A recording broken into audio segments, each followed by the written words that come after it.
আরেকটা নতুন ভিডিওতে তোমাদের সবাইকে স্বাগতম এবং থাম্বনেল দেখেই তোমরা বুঝতে পেরেছো যে আজকে আমরা ব্লু লকের যে সিজন 2 এসেছে সেটার প্রথম এপিসোড এক্সপ্লেন করতে চলেছি এবং এখন থেকে র্যান্ডম অ্যানিমেশনে ব্লু লকের যে নতুন এপিসোডগুলো আসবে সবগুলো আমরা এখানে এক্সপ্লেন করব। তবে একটু সমস্যা হচ্ছে কি, ব্লু লক আমরা দেখেছিলাম আজ থেকে মোটামুটি প্রায় 1 বছর আগে। তো ব্লু লকের বেশিরভাগই যে ক্যারেক্টার ওগুলোর নামও ভুলে গিয়েছি বা কে কি ছিল সেটাও প্রায় ভুলে গিয়েছি, যেটা আমি নিজে লক্ষ্য করলাম আর কি যখন আমি এই এপিসোডটা দেখি। মানে নাম শোনার পরে কিছু কিছু মনে পড়েছে যে কে কি ছিল, বাট বেশিরভাগই মনে পড়েনি। যেমন মনে আছে হচ্ছে তোমার বাচিরার কথা, ইসাগির কথা, ইতোশির রিনের কথা, ইতোশির সায়ের কথা, মনে আছে নাগির কথা, আরেকটা যেন কে ছিল খুব পুংটা আমার ওর নামটা ভুলে গেছি আমি। তো যাই হোক আমার মনে আছে ব্লু লকটা আমি যখন এক্সপ্লেন করছিলাম ওটা এক্সপ্লেন করতে গিয়ে আমি এত বেশি মজা পাচ্ছিলাম যে আমার কাছে মনে হয় না যে আমি কাজ করছি বা ভয়েস দিচ্ছি, এরকম কষ্টই লাগেনি, এনজয় করছিলাম অনেক। তো মাঝখানে অনেকদিন গ্যাপ গিয়েছে, আমি অ্যানিমেশনে কাজ করি না, জানি না এখন কেমন লাগবে, তোমাদেরও কেমন লাগবে আমি এটাও জানি না। তবে তারপর আমরা পরীক্ষামূলক ভাবে আজকে এই এপিসোডটা দেবো এবং যদি সাড়া পাই তাহলে যেটা হবে ব্লু লক কন্টিনিউয়াসলি চলবে, এর সাথে সাথে ফাহাদকে দিয়ে আমরা কেনজেন আশুরার সিজন 1 পুরো শেষ করব। সিজন 1 শেষ করার পরে তারপর আমি নিজে আমার ভয়েসে কোনো একটা নতুন এনিমে ধরবো। তবে যদি আমার সাহায্য লাগে দুই একটা ভিডিও অবশ্যই ফাহাদকে দিয়ে আমার করাতে হবে, কারণ ফাহাদ খুবই ভ্যালুয়েবল একটা পার্সন এবং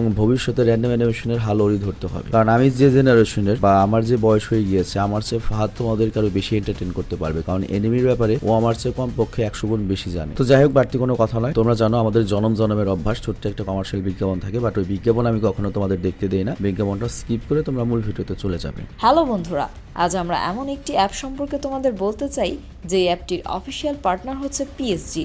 আর এখানে অনেকগুলো ম্যাচ খেলে ল্যাপটপ, আইফোন, স্মার্ট ওয়াচ ও আরও অনেক ক্যাশ প্রাইজ জেতার সুযোগ রয়েছে। আর এই অ্যাপটিতে সকল ধরনের লাইভ ম্যাচের রেজাল্ট দেখতে পারবে এবং এই ম্যাচের স্কোর অনুমান করে গেমও খেলতে পারবে, যেমন কোন টিম জিতবে, কোন টিম কত রান করবে, কে সর্বোচ্চ স্কোর করবে। এছাড়া বিভিন্ন ধরনের গেম রয়েছে, সেগুলো খেলেও ইনকাম করতে পারো। আর রেজিস্ট্রেশনের সময় আমাদের যে প্রোমো কোডটি রয়েছে অলোক 1, এটা ব্যবহার করলে প্রথম ডিপোজিটে 26,000 টাকা পর্যন্ত বোনাস পেতে পারো। আর এই টাকা তুমি খুব সহজেই বিকাশ, ব্যাংক এবং অন্যান্য সহজ পদ্ধতির মাধ্যমে উঠাতে পারো। তো আর দেরি কিসের, ডেসক্রিপশনে প্রোমো কোড এবং পিন কমেন্টে প্রোমো কোড সহ সাইন আপ লিঙ্ক রয়েছে, সেটা ব্যবহার করো এবং ক্যাশ প্রাইজ জিতো। আর এখানে আরেকটা কথা মনে রেখো, আমরা যেই বিজ্ঞাপন দেই না কেন, অনলাইন থেকে টাকা আয় করা এত সহজ কোনো ব্যাপার নয়। তোমরা কোনো আর্থিক ক্ষতির সম্ভাবনা রয়েছে এমন কোনো ওয়েবসাইটে যাবে না। তো চলো এবার মূল ভিডিওতে চলে যাই। তো বিজ্ঞাপন শেষে আমরা মূল ভিডিওতে ফেরত আসলাম। তো সিজন 2 স্টার্ট করার পূর্বে আমরা ব্লু লক সম্পর্কে আবার একটু মনে করে নেই। ব্লু লক হচ্ছে জাপানের এমন একটা সংস্থা যেটা নিয়ন্ত্রণ করছে হচ্ছে ইগো, এবং ইগোর উদ্দেশ্য হচ্ছে জাপানের আনাচে কানাচে যত ফুটবলার রয়েছে, ইয়ং ফুটবলার যারা ফুটবলকে ভালোবাসে, তাদেরকে সংগ্রহ করে এনে তাদের মধ্যে থেকে বেস্ট ফুটবলারদের বাছাই করে এমন একটা টিম তৈরি করবে যেটা জাপানকে বিশ্বকাপে এনে দেবে। কারণ জাপান টেকনোলজিতে অনেক উন্নত হয়ে গেল, আজ পর্যন্ত জাপান ওয়ার্ল্ড কাপে, ফুটবল ওয়ার্ল্ড কাপে কোনো সুবিধা করতে পারেনি। তো এটাই হচ্ছে ইগোর প্ল্যান। এবং গত সিজনে আমরা দেখেছি বিভিন্ন আনাচে কানাচে থেকে যে পোলাবল এনেছে ওদেরকে টিম করিয়ে অনেকগুলো পোলাবন সিলেক্ট করা হয়েছে এবং মোস্ট অফ দ্য পোলাবনই বাতিল হয়ে গিয়েছে। তো লাস্ট যে কয়জন প্লেয়ার রয়েছে ওদেরকে নিয়ে হচ্ছে একটা ম্যাচ হবে জাপানের যে আন্ডার 20 টিম রয়েছে, মানে জাপানের অনূর্ধ্ব 20 যে জাতীয় টিমটা রয়েছে সেই টিমের সাথে লড়তে হবে ব্লু লকের এই সিলেক্টেড টিমে। তো ব্লু লকের এই টিমটা যদি জিতে যায় তাহলে জাপানের যে অনূর্ধ্ব 20 এর জাতীয় দলটা রয়েছে সেটা রিপ্লেস করে এই ব্লু লকের টিমকে দেওয়া হবে। তো এইভাবে ওদেরকে এগিয়ে যেতে হবে। তো ওই পর্যন্ত ওই কাহিনী ছিল এবং কে কে টিকে ছিল এটা আমার মনে নেই সেইভাবে, বাট এখন আমরা এপিসোড 1 শুরু করি তাহলে আমরা বুঝতে পারবো কে কে টিকে ছিল, কে কে আছে। তো এরপর যখন সিজন 2 ফার্স্ট এপিসোড শুরু হয়, ফ্ল্যাশব্যাকে আমরা দেখি ইতোশি রিন আর তার বড় ভাই ইতোশি সাইকে। তো ইতোশি সাই তখন ইতোশি রিনকে বলে, মানে ওরা দুজন বিপক্ষে খেলছে দুজনের, আমরা যদি এই ম্যাচ জিতি তাহলে তো তোর স্বপ্ন এখানেই শেষ। বাট ইতোশি রিন এত ভয় পেয়েছে যে, মানে ব্লু লকের সবচেয়ে সেরা প্লেয়ার ইতোশি রিন, তারপর সে ভয় পেয়ে যায় এবং ও বলে আমি ম্যাচ খেলতে চাই না, এগুলো আমার দরকার নেই। বাট ইতোশি সাই আর বড় ভাই তখন বলে এটা একটা ওয়ান শট ম্যাচ, যদি ক্ষমতা থাকে আমাদের হারিয়ে দেখা। আর তখন ইতোশি রিন তার বড় ভাইয়ের কাছ থেকে বল ছিনিয়ে নেওয়ার চেষ্টা করে। বাট ইতোশি সাই ছিল অনেক বেশি স্কিলফুল একজন প্লেয়ার, আর সে বল নিয়ে সামনের দিকে যেতে থাকে। আর সে যখন বল নিয়ে একদম গোল পোস্টের সামনে যায় তখনই ইতোশি রিন চিৎকার করে বলে না ভাই এরকমটা করো না। আর তখন ইতোশি সাই বলে আমি গত 4 বছর ধরে বাইরে ছিলাম, তুই এই 4 বছরে কি করেছিস? এই 4 বছরে তুই কি একটু স্কিল অর্জন করতে পারিসনি? আর এটা শুনে রিন অনেক জোরে চিৎকার করে। আর এরপর আমাদের বর্তমানের সিন দেখানো হয়। তো যাই হোক, এতক্ষণ আমরা কি দেখলাম, হতে পারে ভবিষ্যতে যে ম্যাচটা হবে অনূর্ধ্ব 20 দলের সাথে সেই ম্যাচের কোনো একটা দৃশ্য কিংবা কোনো একটা ফ্ল্যাশব্যাক দেখলাম। আর এইদিকে বর্তমানে আমরা দেখি ইগো একটা কনফিডেন্সিয়াল লিস্ট বানাচ্ছে আর সে ব্লু লকের প্রত্যেকটা প্লেয়ারকে তাদের স্কিল অনুযায়ী আলাদা আলাদা র্যাঙ্কে ভাগ করছিল। আর তখনই তাদের কাছে জাপানিজ যে ফুটবল ইউনিয়ন মানে জাপানের যে ফুটবল মন্ত্রণালয় সেখান থেকে কল আসে। আর তারা ইগোকে বলে এটা তো অনেক ভালো একটা ম্যাচ হতে চলেছে, তোমার টিম ভার্সেস জাপানের অনূর্ধ্ব 20-এর টিম। অ্যানাউন্স করার সাথে সাথে টিকিট বাজারে সারার সাথে সাথে সবগুলো টিকিট সোল্ড আউট হয়ে গিয়েছে। আর সেই সাথে সকল দর্শকরা ইতোশি সাইকে দেখার জন্য পাগল হয়ে রয়েছে। তো যত বড় ম্যাচ হবে তত বেশি দর্শক হবে, তত বেশি টাকা আসবে। আর এরপর তারা ইগোকে জিজ্ঞাসা করে তোমার কি সত্যি মনে হয় তোমার এই ব্লু লকের টিম জাপানের আন্ডার 20 টিমকে হারাতে পারবে? তো এটা শুনে ইগো একটু হাসে আর বলে আমি আপনাকে এর আগেও বলেছি এই ব্লু লক প্রজেক্ট জাপানের ফুটবলকে একদম বদলে দেবে। তো এরপর সিন শিফট হয়, আমরা দেখতে পাই ইগো ব্লু লকে থাকা প্রত্যেকটা প্লেয়ারকে আলাদা আলাদা রুমে ডেকেছে। তবে কোনো খারাপ উদ্দেশ্য নাই। তো ওদের সবাইকে বলে 300 জন হাই স্কুলের স্টুডেন্ট এই ব্লু লকে এসেছিল, তাদের মধ্যে এখন তোমরা মাত্র 35 জন টিকে রয়েছে। আর এখন তোমাদের মধ্যে কম্পিটিশনটা হবে হচ্ছে যে তোমাদের মধ্যে সবচেয়ে কে বেশি ইগোয়েস্টিক, মানে কার হ্যাডাম বেশি। আর এরপর বলে তোমাদের ফাইনাল ম্যাচ হবে হচ্ছে জাপানিজ আন্ডার 20 টিমের সাথে, রয়েছে আর মাত্র 21 দিন। আর তোমরা যদি ওই ম্যাচটা জিতে যাও তাহলে তোমরাই হবে হচ্ছে জাপানিজ আন্ডার 20 টিম এবং আগে যারা ছিল তারা বাদ হয়ে যাবে। বাট তোমরা যদি হেরে যাও তাহলে তোমাদের ব্লু লকের যাত্রা, ফুটবলের স্বপ্নের যাত্রা এখানে শেষ। তো এগুলো শুনে আমাদের নায়ক ইসাগি ভাবতে থাকে, মানে ইসাগি তো আমাদের মেইন চরিত্র, সে ভাবতে থাকে কয়েক মাস আগে আমি কিছুই ছিলাম না, কিন্তু এখন এই ব্লু লক আমাকে অনেক কিছু দিয়েছে। আজকে আমি নিজের পাওয়ার সম্পর্কে জানি আর এটা শুধুমাত্র ব্লু লকের কারণেই হয়েছে। তো আমরা যদি আজকে এই ম্যাচটা জিতে যাই তাহলে হয়তো আমি কখনো জাপানের ন্যাশনাল টিমকে রিপ্রেজেন্ট করতে পারবো। তবে আমরা যদি এই ম্যাচটা হেরে যাই তাহলে আমার ফুটবল ক্যারিয়ার স্বপ্ন এখানেই শেষ। তো এই কারণে আর যাই হোক না কেন আমাকে এই ম্যাচ জিততেই হবে। তবে তখনই পেছন থেকে রাইসি বলে সবকিছু তো ঠিক আছে কিন্তু আমরা টিম কিভাবে বানাবো, আমাদের এখানে তো সবটি স্ট্রাইকার সিলেক্ট করেছেন। গাগামোরো তখন বলে হ্যাঁ আমাদের মধ্যে ডিফেন্ডার কে হবে, গোলকিপার কে হবে, মানে বিষয়টা বুঝো। মনে করো তুমি 12 জন মেসি বা 12 জন রোনাল্ডো নিয়ে তো আর খেলতে পারবে না, সবগুলো যদি স্ট্রাইকার হয় তাহলে তোমার গোলি লাগবে, ডিফেন্ডারের প্লেয়ার লাগবে। তো এটা শুনে ইগো বলে তোমাদের কাছে আর কোনো অপশন নেই, তোমাদের এভাবেই খেলতে হবে। তো এটা শুনে সবাই অনেক বেশি রেগে যায়। তারা বুঝতে পারছিল না যে তারা যখন আন্ডার 20 টিমের সাথে খেলবে তারা তো একটা মনে করো সুষম টিম, যেখানে যেটা বেস্ট দরকার সেখানে সেটা রয়েছে, টপ গোলকিপার রয়েছে, টপ ডিফেন্ডার রয়েছে, স্ট্রাইকার রয়েছে, কিন্তু আমরা 11 জন স্ট্রাইকার কিভাবে খেলবো? বাট ইগো তখন সবাইকে চুপ থাকতে বলে, কারণ সে এখন ব্লু লকের টপ 6 জন প্লেয়ারের নাম বলবে। আর এই 6 জন প্লেয়ারই মূলত ব্লু লকের কোর মেম্বার, মানে মূল মেম্বার হতে যাচ্ছে, যাদের অদল বদল হবে না, বাকিদের অদল বদল হবে আর কি। তো ইগো তখন বলে আমি এখন যাদের নাম বলবো তারা সবাই সামনে চলে আসবে। এরপর তারা সবাই শান্ত হয়ে যায় আর ইগো প্লেয়ারদের নাম অ্যানাউন্স করা শুরু করে। তো প্রথম প্লেয়ার বা নাম্বার 1 প্লেয়ার ছিল হচ্ছে ইদো শিরিনে অ্যাজ এক্সপেক্টেড, কারণ সবাই জানতো ইদো শিরিনে টপ প্লেয়ার হতে যাচ্ছে। আর এরপর দ্বিতীয় প্লেয়ারের নাম অ্যানাউন্স করা হয় আর এই প্লেয়ারের নাম ছিল হচ্ছে শিরো। আর একে আমরা জানি খুব বিখোজ মার্কে একটা লোক এবং সেই ইদো শিরিনের কাছে গিয়ে ওকে বিরক্ত করা শুরু করে। আর তৃতীয় প্লেয়ারের নাম হচ্ছে কারাসু তাবিতো। আর চতুর্থ প্লেয়ারের নাম হচ্ছে ওতোয়াইটা, এই দুজনকে আমি এরকম চিনি না। পঞ্চম প্লেয়ারের নাম হচ্ছে ইউকিমিয়া, ওর কথা আমার মনে নেই। বাট এই নামগুলো শুনে ইসাগির হার্টবিট ধীরে ধীরে বেড়ে যাচ্ছিল। সে অপেক্ষা করছিল কখন তার নামটা অ্যানাউন্স করা হবে। সে আশা করছিল 6 নম্বর নামটা অন্তত তোর হবে। তো এরপর ইগো করে কি 6 নম্বর প্লেয়ারের নাম অ্যানাউন্স করে, যার নাম ছিল হচ্ছে নাগি। আর নাগির কথা আমার খুব মনে আছে, খুব ভালো একটা ক্যারেক্টার এই সিরিজের। তো যাই হোক সকল নাম অ্যানাউন্স হওয়ার পরে 5 নম্বর যে প্লেয়ার ছিল ইউকিমিয়া, সে ইগোকে জিজ্ঞাসা করে আমার সাথে নাম্বার 1 প্লেয়ারের মধ্যে পার্থক্য কি, আমাদের র্যাঙ্কিং আলাদা হলো কেন? তো তখন ইগো বলে তোমাদের যখন ওয়ার্ল্ড 5 টিমের সাথে ম্যাচ হয়েছিল তখন তাদের বিপক্ষে শুধুমাত্র ইতোশি রিনার শিডোই গোল করেছিল। আর এটার কারণে ওদেরকে আমি র্যাঙ্কিং এ 1 এবং 2 এ রেখেছি আর বাকিদের র্যাঙ্ক তাদের স্কিল অনুযায়ী আমি দিয়েছি। তো উত্তরটা শুনে ইউকিমিয়া অনেক স্যাটিসফাইড হয়, মানে যে ঠিক আছে। আর তারপর ইগো বলে আমি এখন তোমাদের পরবর্তী সিলেকশন প্রসেসটা বলবো, মানে ওই 6 জনের বাইরে বাকি যে 29 জন রয়েছে তাদের মধ্যে থেকে কোন 5 জনকে নেবে। তো এরপর ইগো বলে এই টপ 6টা প্লেয়ার তাদের র্যাঙ্কিং অনুযায়ী 3 পেয়ারে বা জোড়ায় বিভক্ত হবে, মানে 3 গ্রুপ হবে। প্রথম 2 জন 1 পেয়ার, মধ্যের 2 জন 1 পেয়ার, শেষের 2 জন আরেকটা পেয়ার হবে। 1 আর 2 এক দলে, 3 আর 4 এক দলে, 5 আর 6 এক দলে। আর অবশিষ্ট যে 29 জন প্লেয়ার রয়েছে তারা নিজেরা সিদ্ধান্ত নেবে যে তারা কোন টিমে যুক্ত হবে এবং প্রত্যেকটা গ্রুপে 5 জন করে প্লেয়ার থাকবে। বিষয়টা খুবই কনফিউজিং, আমি নিজেও বুঝতে পারছি না, বাট খালি দেখে যাও। তো যাই হোক এরপর তাদের মধ্যে 5 ভার্সেস 5 ম্যাচ হবে আর এই 29টা প্লেয়ার শুধুমাত্র একটা করেই ম্যাচ খেলতে পারবে। আর এই একটা ম্যাচে তাদের ভবিষ্যৎ নির্ধারণ করা হবে, মানে বুঝতে পারছো ব্যাপারটা।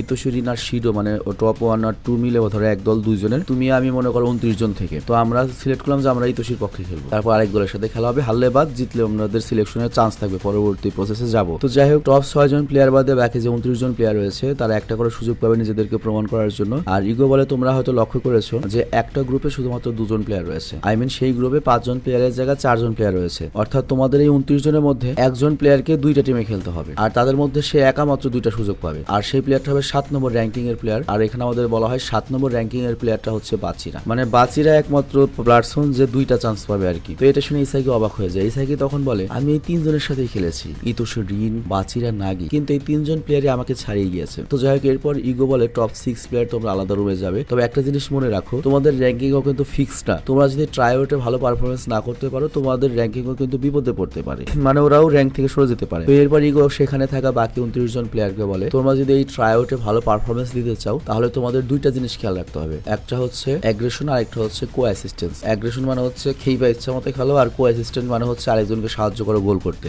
আর তোমাদের নিজেদের যোগ্যতা প্রমাণ করতে হবে টপ 6 জন প্লেয়ারের সামনে, এবং তোমাদের দেখিয়ে দিতে হবে যে তোমরাও তাদেরকে রিপ্লেস করার ক্ষমতা রাখো এবং তোমাদেরকে তাদের কন্ট্রোল করা শিখতে হবে। আর এই টপ 6 প্লেয়ার কিন্তু তোমাদের বন্ধু নয়, এরা হলো তোমাদের জন্য একটা সিঁড়ির মতো, যাদেরকে ব্যবহার করবে তোমরা আরো উপরে যেতে পারবে। আর টপ 6 কে বলা হয় তোমরাও বাকি সবকে ব্যবহার করবে তোমরাও উপরে যেতে। তো এইগুলো শুনে ইসাকি ভাবতে থাকে যাই হয়ে যাক না কেন আমি সবার চেয়ে ভালো পারফরমেন্স করব। আর তারপর ইগো একটা টাইমার স্টার্ট করে সবাইকে বলে এই টাইমের মধ্যে তোমরা সিলেক্ট করবে কে কোন টিমে খেলতে চাও, মানে 24 ঘন্টার মতো টাইম দেওয়া হয়। আর এরপর আমাদের ক্যান্টিনের সিন দেখানো হয়, এখানে সবাই বসে নিজেদের মতো খাবার খাচ্ছিল, তো সবাই এখানে সবকিছু খুব ভালোভাবে উপভোগ করছিল। তবে তখন ইসাকি বলে আমাদের টিম জেড প্রপার ভাবে রিইউনিয়ন করতে পারেনি। রয়সি তখন বলে যে কিভাবে তাদের টিম মেম্বাররা এলিমিনেট হয়ে গিয়েছিল, মানে তারা তাদের গল্প বলছে সিজন 1 এর। আর এখানে কুনিগামির জন্য তাদের অনেক খারাপ লাগে, কুনিগামির কথা তোমাদের নিশ্চয়ই মনে আছে। তো যাই হোক বাচ্চারা তখন বলে আমি তো এখনো বিশ্বাস করতে পারছি না যে কুনিগামি এলিমিনেট হয়ে গিয়েছে। অ্যাকচুয়ালি কুনিগামিকে এলিমিনেট করছিল হচ্ছে শিডো। তো সিগিরি তখন বলে মন খারাপ করার কিছু নেই, এটাই ব্লু লক, আমরা যদি ভালো মতো পারফরমেন্স না করি আমাদেরও বের করে দেওয়া হবে, এর জন্য অন্য নিয়ে ভাবার সময় নেই, নিজেদের ব্যাপারে ভাবো। আর তারপরে তারা একে অপরের সাথে আলোচনা করে যে কে কোন টিমে যাবে। তো ইসাকি ডিসাইড করতে পারছিল না সে কোন টিমে যাবে, এ টিমে, বি টিমে না সি টিমে। তো বাচ্চারা তখন বলে আমার মনে হচ্ছে ইসাকি তুমি টিম এ বা সি যে কোনো একটা নিয়ে ভাবো, কারণ টিম এ তে রয়েছে ইতোশি রিন আর টিম সি তে রয়েছে নাগি। তো তুমি যদি আগের মতো কেমিক্যাল রিয়াকশন করে ভালো বন্ডিং রেখে ম্যাচ খেলতে চাও তাহলে আমি বলবো তোমার নাগের টিমে যাওয়া উচিত। আর তুমি যদি নিজের ভেতরে থাকা অজানা নতুন পটেনশিয়ালটিকে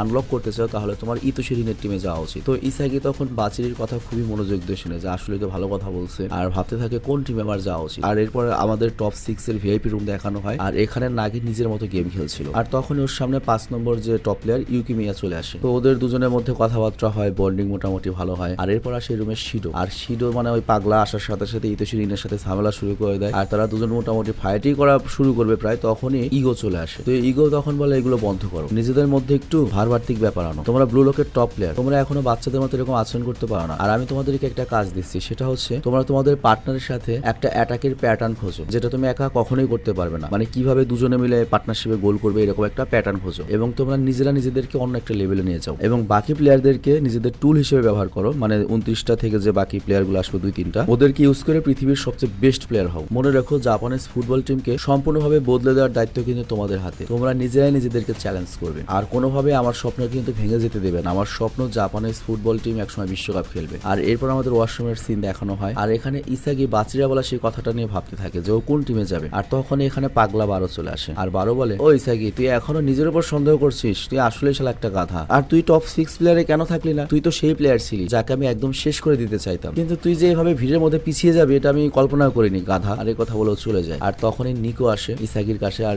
বলে ফেস ওয়াশ দাও একটু। তো যাই হোক তারপর নিকো বলে ইগো মনে হয় আমাদের কম্পারেটিভ নেচার চেক করতে চায়, সে দেখতে চায় যে আমরা টপ প্লেয়ারদের সাথে কিভাবে রিয়াক্ট করি, মানে ভালো প্লেয়ারের সাথে যদি আমাদের দেওয়া হয় আমরা তাদেরকে কতখানি কোঅপারেট করে সাহায্য করি বা কতখানি পার্টনার এই ধরনের কোনো একটা কিছু, মানে গোলে কতখানি হেল্পফুল হই। তবে যাই হোক যাক না কেন আমি চেষ্টা করবো আমার ম্যাচ ভালোভাবে খেলার জন্য, আমি আমার স্টাইলেই খেলবো এবং এবার আমি লিড রোলে ম্যাচ খেলতে চাই, মানে ওই টপ। আর এই জিনিসটা আমি তোমার কাছ থেকে শিখেছি ইসাকি, আমি একজন লিডার হতে চাই ঠিক তোমার মতো। তো পরপর দুজনের কথা এরকম প্রশংসা শোনার পরে ইসাকি এই ব্লু লকে করার বেস্ট মুভমেন্ট গুলোর কথা ভাবতে থাকে। আর তারপর রাতের বেলা আমরা দেখতে পাই ইসাকি চুপচাপ বসে ভাবছিল যে ইতোশি রিনের টিম কি আসলে ওর জন্য পারফেক্ট হবে, কারণ ওর টিম তো এমনিতেই শক্তিশালী, হতে পারে ইতোশি রিনের টিমে গেলে খালি ইতোশি আর শিডোই গোল করবে, আমার কোনো অস্তিত্বই থাকবে না। আর তখন ইসাকির পেছনে রিও চলে আসে, আর রিও বলে বন্ধু এই সিদ্ধান্তটা নেওয়া এত সহজ নয়, ইভেন আমার নিজের জন্য সহজ নয়, আমি নিজেও তো সিদ্ধান্ত নিতে পারছি না। আর ইসাকি তখন বলে তুমি কি নাগের টিমে খেলবে না, এটা শুনে রিও বলে আমি নিশ্চিত নই আমি কি করবো, কারণ সিলেকশন ম্যাচে নাগি আমার টিমে না থেকে অন্য টিমে চলে গিয়েছিল, আর বর্তমানে নাগি ব্লু লকে one of the best player, আমি ওর সামনে কিছুই নেই। তবে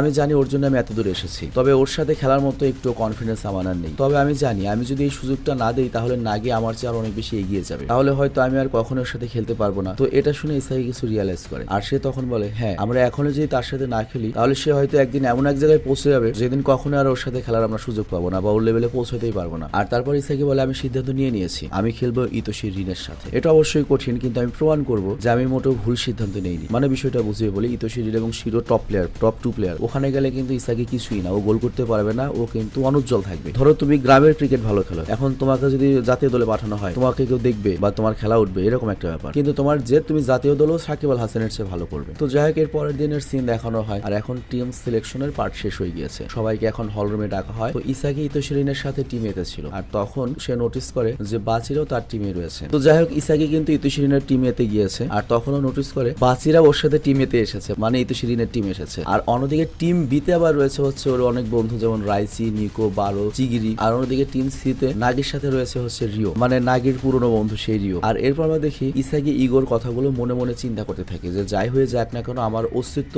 সবাইকে বোঝাতেই হবে যে ইতোশি রিনের টিমে থেকে শিডোর টিমে থেকেও আমি গোল করব। তো ইসাগির এখানে প্ল্যান, প্রথমে আমি এই ম্যাচে ভালো খেলবো, তারপর আমি জাপানিজ আন্ডার-20 ম্যাচের বিরুদ্ধে খেলে নিজের নাম করব। আর তারপর সিন শিফট হয় আমাদের জাপানিজ ফুটবল ইউনিয়নের যে মনে করো মন্ত্রী, মিনিস্টার বা অ্যাডভার্টাইজার, তাকে দেখানো হয়। আর সে জাপানিজ আন্ডার-20 ম্যানেজারের সাথে কথা বলছিল। তো সে ব্লু লকের ম্যাগাজিন হাতে নিয়ে বলছিল এই শালার গাধারা কিছুই করতে পারবে না। আর তারপর সে ব্লু লকের ম্যাগাজিনটা পায়ের নিচে ফেলে সেটাকে পিষে দিতে থাকে। আর তারপর সে ম্যানেজারকে বলে তোমাদের ওই ব্লু লকের টিমকে ঠিক এভাবেই পিষে দিতে হবে। ম্যানেজার তখন বলে চিন্তা করবেন না স্যার, আমরা একেবারে এভাবে পিষে ল্যাটা ভ্যাটা সবারই কিরকিরা করে দেবো। তো যাই হোক, এরপর তারা দুজন একটা প্লেয়ারের দিকে তাকায় আর বলে তোমাকেই কিন্তু এইভাবে ওদেরকে পিষে দিতে হবে ক্যাপ্টেন। মানে এটাই কিন্তু ইতোশি সাই, ইতোশি রিনের বড় ভাই। আর ইতোশি সাই হলো জাপানিজ আন্ডার-20 ক্যাপ্টেন। তো ইতোশি সাই বলে আচ্ছা ঠিক আছে, চিন্তা করবেন না, ব্লু লককে আমি এভাবেই ল্যাটা ভ্যাটা করে সবারই কিরকিরা করে দেবো। আর তারপর আমাদের ইসাগিকে দেখানো হয় যে ফুল জোশে চলে এসেছে এবং বলছিল যেভাবেই হোক না কেন আজকের ম্যাচটা আমাকে জিততে হবে, আমাকে ওয়ার্ল্ডের বেস্ট স্ট্রাইকার জিততেই হবে, রোনাল্ডোর মতো এরকম একটা মাইয়া আমার বিয়া করতেই হবে। আমরা রিকোয়েস্ট করবো ভিডিও এডিটরকে রোনাল্ডোর বউকে একটু দেখানোর জন্য। আর এখানে এপিসোডটা শেষ হয়ে যায়। তো যাই হোক, কেমন লাগলো তোমাদের এপিসোডটি কমেন্টে অবশ্যই জানাবে। আর সত্যি কথা বলতে হয় কি, তোমরা জানো দীর্ঘ 10-15 বছর ধরে আমি যে ঘুমের সমস্যাটা ভুগছিলাম, যার জন্য আমি কাজ করতে পারতাম না, ইন্ডিয়ার চেন্নাই গিয়ে চিকিৎসা করে আসার পরে আমার সেটা কিন্তু ঠিক হয়েছে আল্লাহর রহমতে। এখন আমার ঘুম হয়। তো আমি আশা করছি র্যান্ডম অ্যানিমেশনে আমি আগের মতো আবার কাজ করতে পারবো। আমি আশাবাদী যে আমি মোটামুটি আরো 2 বছর ভালো মতো ফুল ফোর্সে কাজ করতে পারবো যদি আবার ঘুমের সমস্যা না হয়। আগে আমি